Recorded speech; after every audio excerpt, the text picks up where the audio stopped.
అయిపోయినాయి అన్నీ? ఓకే. ఎన్ని కేజీ చికెన్ వేస్తారమ్మా ఈరోజు? 10 kgs చికెన్ ఇచ్చారు సార్. ఎన్ని గ్రాములు ఇవ్వాలి ఒక స్టూడెంట్? 100 grams sir. ఏ లెక్కన? 100 grams గవర్నమెంట్ నామ్స్ ప్రకారం సార్. ఎక్కడ ఏ జీవో? జీవో అంటే మాకు ఇచ్చిన మెను దాన్ని చార్ట్ ప్రకారం సార్. జీవో ఎంఎస్ నెంబర్ 8 అని మొత్తం ఏపీ స్టేట్ అంతా ఒకటే ఉండేది.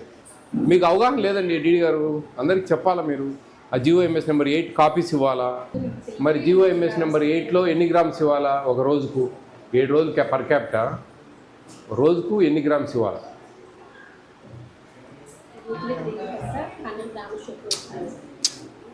మీ లెక్క అది కాదు నేను చెప్పేది. ఇప్పుడు 500 గ్రాములు రైస్ రోజుకు, 20 గ్రాములు దాలు, 15 గ్రాముల ఆయిల్, ఇట్లుంటుంది పర్ క్యాపిటా. అట్లా వాటిల్లో రోజుకు చికెను 45 గ్రాములు ఉంది ప్రీమెట్రిక్. 45 గ్రాములు అంటే 7 రోజులకు 315 గ్రాములు. 3 రోజులు ఇస్తా ఉంటే మీరు గ్రూప్లో మొత్తం హెచ్డబ్ల్యూ గ్రూప్ ఇప్పుడే పోస్ట్ చేస్తారు మొత్తం అందరూ చదువు. 105 గ్రాములు ఇవ్వాలి. అది ఫాలో కావాలండి, అది ఫాలో కావాలి. మీరు చెప్పాలా 105 గ్రాములు సార్ అని. అంతే. మీరు 100 గ్రాములు పెట్టు 90 గ్రాములు పెట్టు అది కాదు లెక్క. కానీ 105 గ్రాములు అని మీ నోట్లోంచి రావాలి మా అది. మీరు ఎగ్ మార్నింగ్ ఇవ్వండి చికెన్ ఉండే రోజు, మంగళవారము శుక్రవారము మార్నింగ్ ఎగ్ ఇవ్వండి. ఇప్పుడు ఎగ్గు చికెన్ ఇన్ని కష్టం, మార్నింగ్ ఇచ్చేసేయండి ఎగ్. మార్నింగ్ ఇచ్చేయండి అమ్మా. ఎక్కడ స్టోర్ రూమ్ ఎక్కడ ఉంది మీది? పద. అవేంటివి అవి? అదే డైలీ ఒకటి ఇస్తాం కదా, బాక్స్కి ఎన్ని ఉంటాయి? 500 సార్. అన్నీ అయిపోతాయా? అయిపోతాయి సార్, చాలా ఇష్టంగా. 11 అది ఓకే. నేను అనేది కౌంట్. డైలీ ఒకటి ఇస్తే మీకు రోజుకు 100, 100 చిల్లర ఖర్చు వస్తాయి. 5 రోజులు వస్తుంది ఒక బాక్స్. 3, 4, 5, 6, 7, 8, 9, 10, 11 గవర్నమెంట్ పంపిస్తుంది కదా అవి కదా. మిల్లెట్ చిక్కీ కదా. తీసారా ట్యాక్స్ అంతా? అవి స్కాన్ చేశారా? రైస్ మీకు ఎంఎల్ఎస్ పాయింట్ గోడౌన్ నుంచి తెస్తా ఉన్నారా? మీకు ఫ్రీగానే దించిపోతారా? డబ్బులు ఏమైనా ఇస్తారా? ఎంత ఇస్తారు? అంటే మొన్న 1000 kgs వచ్చేసారి 400 పే చేశాను సార్. 400 పే చేశాను సార్. అంటే నేను హమాలీస్కు అయితే 400 ఇచ్చాను సార్. మీదైతే ఫ్రీ సార్. ఇవి ఫ్రీ. 400 ఎందుకు? అంటే ఇక్కడ లోడింగ్ కోసం మీరు అదే చెప్పాను మీకు ఫ్రీ అంటే వైజాగ్లో ఫ్రీ. ఏం పర్లేదు మనం చెప్తాం. ఇవ్వకూడదు మీరు డబ్బులు. మీకు ఎక్కడి నుంచి వస్తుంది? ఇక్కడ మీరు వైజాగ్ వాళ్ళకి వేరే డిస్ట్రిక్ట్ వాళ్ళకి అయితే అసలు అమౌంట్ తీసుకోవట్లేదండి. ఎక్కడ ఇవ్వకూడదు, మీరు ఇచ్చే ప్రసక్తే లేదు. ఎమ్మెల్యేస్ పాయింటా? ఇన్ఛార్జ్ గారు అమాలియా? మరి డబ్బులు తీసుకుంటా ఉన్నారు. మూటలు దించినారు, 400 తీసుకున్నారు. ఇవ్వకూడదు, తీసుకోకూడదమ్మా. ఏ హాస్టల్లో కూడా తీసుకోకూడదు. ఏమి ఇవ్వడం లేదా ప్రభుత్వం? అమాలీస్కు ప్రభుత్వం డబ్బులు ఇస్తా ఉందా లేదా? ఆడ ఎత్తినందుకు, దించినందుకు, ఈడ దించినందుకు ఏమి మీకు మీకు 3 రావడం లేదా కూళ్ళు? ఒక మూటికి ఎంత ఇస్తా ఉంది ప్రభుత్వం?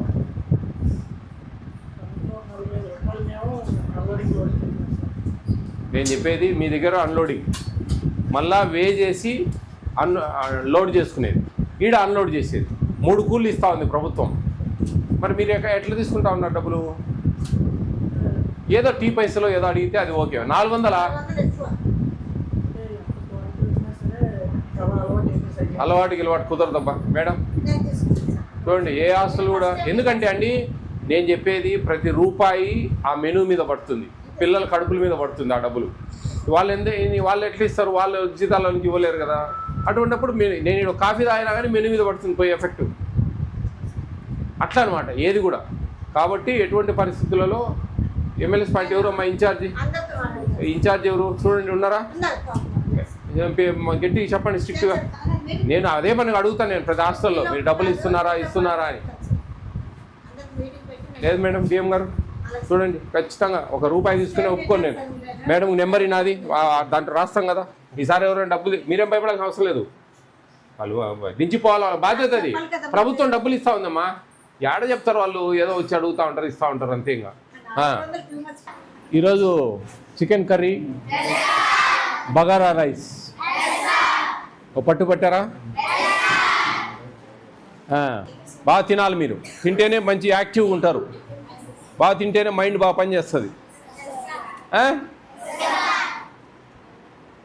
ఈ పుస్తకాలు మీ జీవితాన్ని మారుస్తాయి, గుర్తుపెట్టుకోండి. మీకు ఒక శక్తిని ఇస్తాయి, ఒక గౌరవాన్ని ఇస్తాయి, ఒక విలువను పెంచుతాయి. ఈ పుస్తకాలే మీ జీవితం, గుర్తుపెట్టుకోండి. ఎక్కడ నెగ్లెక్ట్ చేసినా కానీ పోతారు, అంట్లు తోముకోవాల్సిందే ఇంట్లో. అర్థమైందా? మీ తల్లిదండ్రులు పేద స్థితిలో ఉంటారు కదా, వాళ్ళు ఎంతో పనులకు పోతూ ఉంటారు, చిన్న ఉద్యోగాలు చేస్తారు, చిన్న వ్యాపారాలు చేస్తుంటారు. మిమ్మల్ని చదివించుకోవడానికి చూడండి ఎంత బాగుంది హాస్టల్, బాగా నీట్గా ఉంది, బాగా హ్యాపీగా. దగ్గరైనా స్కూల్ మీకు? స్కూల్కి పోయి మంచిగా మీరు చదువుకో. మీకు ట్యూటర్స్ ఉన్నారా 10th క్లాస్ వాళ్ళకు? కాబట్టి అన్నీ మీకు బాగుంది ఇక్కడ, సంతోషమే కదా? ఓకే. ఇంకా మనకు ఇప్పుడు యూనివర్సల్ సమస్య ఉప్మా, అవునా? ఒక యూనివర్సల్ సమస్య అది కదా. ఉప్మా తీసేద్దామా? ఉప్మా బదులు ఎగ్ ఫ్రైడ్ రైస్, ఓకేనా? గురువారము.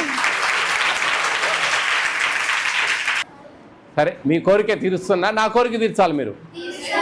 ఏంటి నా కోరిక? అట్లా ఇట్లా చదివితే కుదరదు, కసిగా చదవాలి, ఇష్టంగా చదవాలి, ప్రేమగా చదవాలి, మంచి మార్కులు రావాలి, మీ జీవితాలు మారాలి, మీ తలరాతలు మారాలి. అర్థమవుతా ఉందా? ఇక్కడికి మీరు వచ్చింది దేనికోసం? చదువుకొని ఏం చేస్తారు?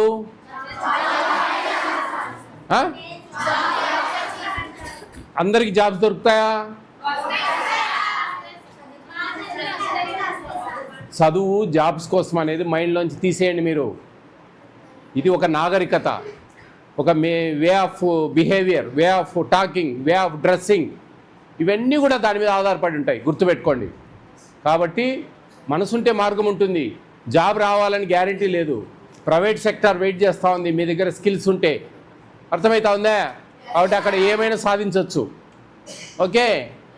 కాబట్టి చదువు అనేది అన్ని విధాలు ఉపయోగపడుతుంది. మీరు ఇంట్లో కూర్చొని మనసుంటే మంచి మార్గాలు ఉన్నాయి. ఒక బొటిక్ పెట్టుకోవచ్చు, ఒక టైలరింగ్ చేయొచ్చు, ఒక బ్యూటీ పార్లర్ పెట్టుకోవచ్చు, ఒక శారీస్ బిజినెస్ చేయొచ్చు. ఏమీ కావు, చుట్టుపక్కల ఉండే 10 మంది పిల్లలను కూర్చోబెట్టి చదువు చెప్పచ్చు, వాళ్ళు ఏదో మీకు ప్యాకెట్ మనీ డబ్బులు ఇస్తారు. అది కూడా రాదు, మీ భర్త మంచి పొజిషన్లో ఉన్నారు, మీ పిల్లలకు మంచి చదువు చెప్పుకోవచ్చు, వాళ్ళ విజ్ఞానాన్ని పెంచవచ్చు. ఇన్ని ఉన్నాయి దీంట్లో. కాబట్టి బాగా అర్థం చేసుకోండి. మీ జీవితాల కోసం ఇక్కడ ఇంత మంచి హాస్టల్ పెట్టి, మంచి భోజనాలు పెట్టి, మీరు ఇంట్లో 3 సార్లు చికెన్ తింటారా వారానికి? చెప్పండి.